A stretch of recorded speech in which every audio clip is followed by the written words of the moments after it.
welcome back to my channel. Today's video we'll be talking about starting a new business. So if you're considering being a makeup artist and thinking of how to start or where exactly to start from, this video is for you. And if you're starting up a business and still confused on how to go about the business, especially when you don't have funds, this video is also for you.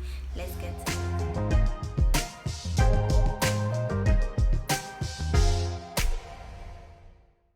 As a makeup artist, out of experience, I have about 5 tips on how to go about your makeup artistry business if you're just starting. This can also be applicable to every other business, every other small business that you're trying to start. I just feel that if you're starting any business, no matter the kind of business, you have to make your research. You have to find out from people that are already in the business how and where to start from, and you have to just find out everything about the business, the profit, the loss, the benefit, the challenges of the business. You just have to find out everything in general concerning that business. I've run business for a long time, and truly, if you don't know the challenges in that business, if you can't figure out if you can't say, okay, this is the challenges you're facing in this business, or you can't figure out the benefits of the business, I mean, you're doing nothing yet.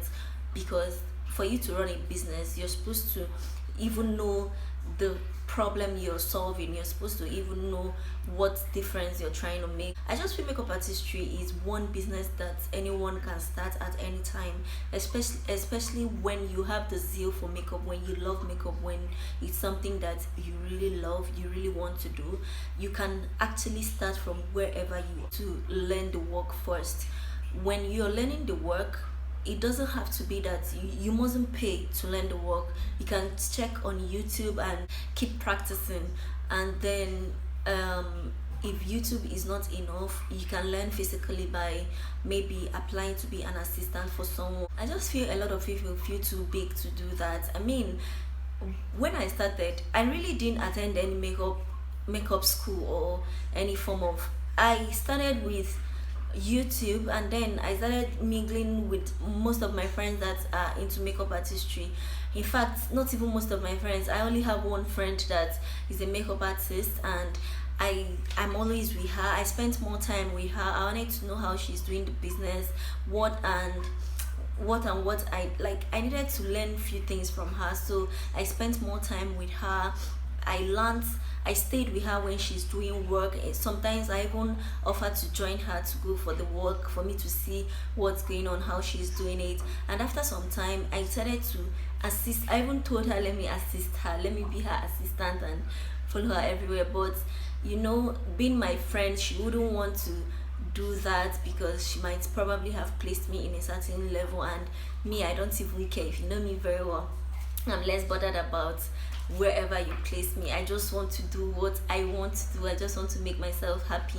So I had to get a job somewhere. I became a makeup assistant to a makeup artist here in Abuja. I spent like 3 months there. I know sometimes it could make some people very uncomfortable when I appear as a makeup artist assistant, but I really didn't care because I know what I wanted. A lot of people feel so big to walk up to a makeup artist to become their assistant, and I mean, who you? If you don't have millions in your account, why can't you bend down and learn something? To me, honestly, I feel that if you're willing to learn, you should be able to. If you're willing to learn, or if you want to grow, you should be able to make some sacrifices. So that was sacrifice for me. That was just me going out there to look for what I want.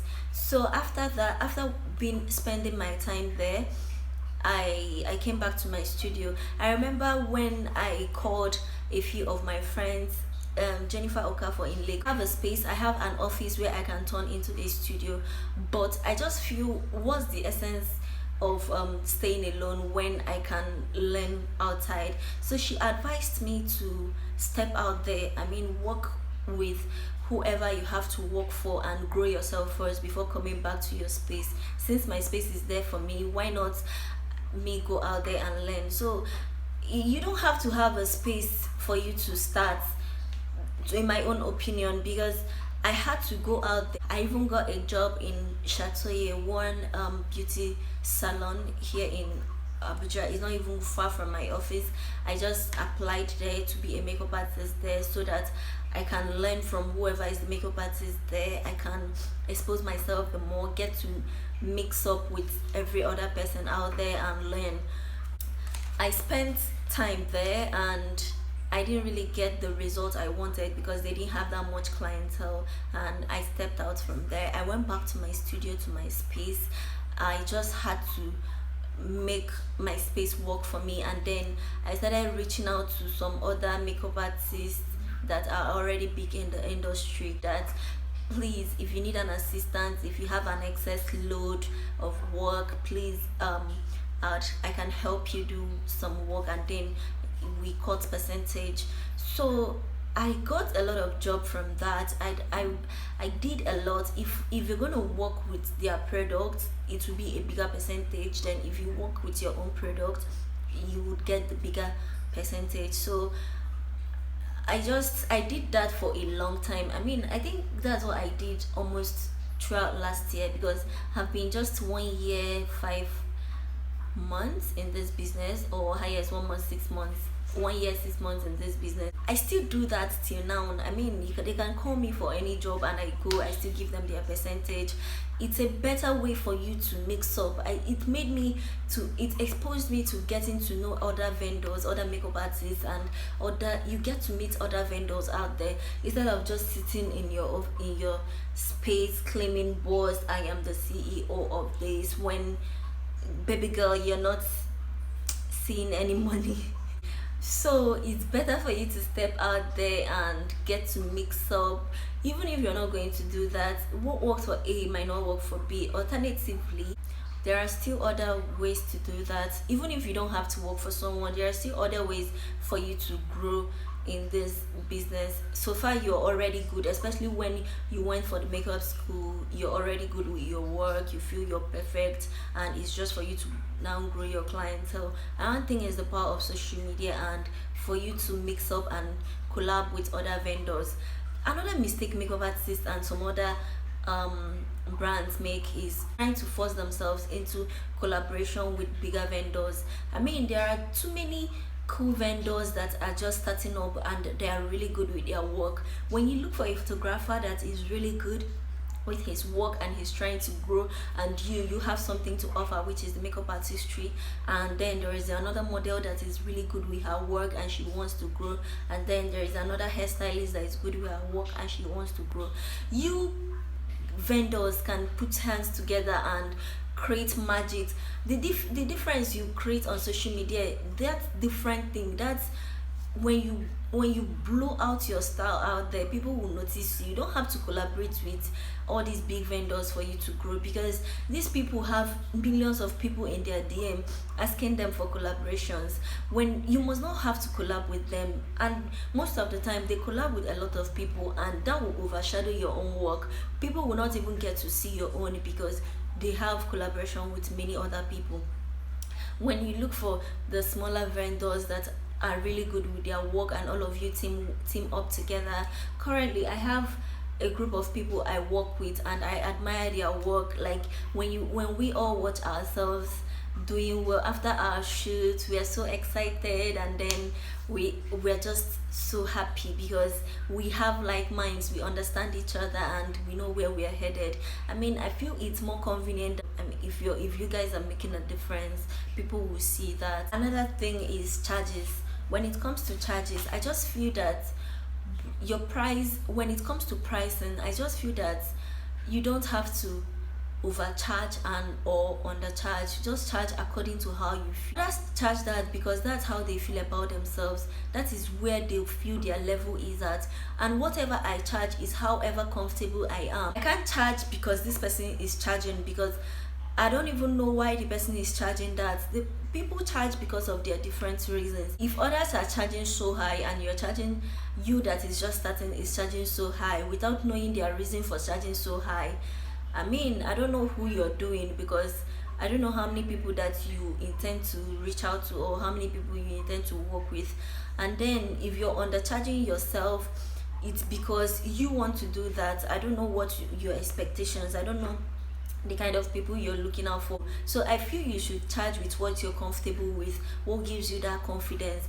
Because sometimes when people tell me that this my charge is not too low, don't you think that this person is charging so high, this person is charging so high, I just feel I'm supposed to charge. I don't even get comfortable charging that high price yet, because I just don't get comfortable doing that. And I don't get comfortable taking lower than what I want, because I feel I have outgrown this stage. So I feel you should charge according to your stage, according to how you feel about yourself, according to your confidence. This month I can charge this, and next month I'll feel I have outgrown this price. I can increase my price at any time, depends on how confident I feel, depends on how good I feel my work has improved, and I need to change my price. So just price according to what you're comfortable with. Don't charge because this person is charging this and you have to do that. I mean, all of us came to this world differently, and we all are acting different, are working differently. Somebody that has been in the industry for 10 years and has over labored, gathered a lot of clientele, and because his clients or her clients are too many, he or she tries to put her price really high for just because the clients are already much. And then you that is just starting who want to put your price really high and you don't even have clients. Girl, watch it. I feel once you outgrow whatever you charge, you would recognize, you would know, and just lift your price immediately. So whatever gives you comfort is the most important thing. One thing I want to say is that while posting pictures, it's always important to check your insights, because you might just be posting at the wrong time when your audience are not even available. For you to grow your page, I am still trying to grow my page. I just found out about this, but it will be okay for me to share it. When you check on once your page is a business page, on your profile you see insights. When you check on your insight, you see audience. When you go down, you click, you see the days and the time your audience are available. That will give you an insight of when to post and the best time for you to advertise yourself. I mean, then sponsored ads is another thing that gives you exposure. It brings you out, because if you have the money, you should be doing sponsored ads as much as you can, especially when you're a makeup artist or you're into fashion designing and all of that. It comes to posting on Instagram, don't feel that this one is too bad. However you feel about whatever you want to post, people sense it, and it's just magnets. I don't know if I'm making sense, but that's how I feel about it.